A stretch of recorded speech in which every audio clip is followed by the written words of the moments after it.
Ученые Башкортостана объединят усилия, чтобы разрабатывать биопрепараты для сельского хозяйства. Добавки могут применяться для повышения урожайности и снижения загрязнений экологии, сообщили в пресс-службе правительства. Договор о создании консорциума для реализации стратегического проекта заключили Башкирский педуниверситет и научно-внедренческое предприятие «Башинком».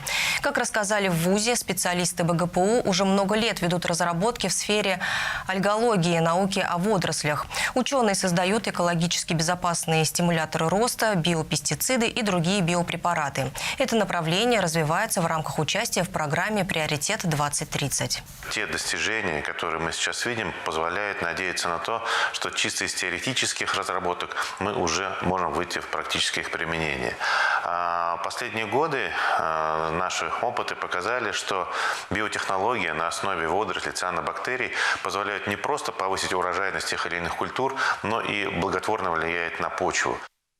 Ректор вуза Салават Сагитов также отметил, что взаимодействие ученых и специалистов Башинком позволит в ближайшее время развивать новые научные направления в области биотехнологий, готовить кадры, а также внедрять комплексы биопрепаратов для повышения продуктивности агрокультур по всей стране.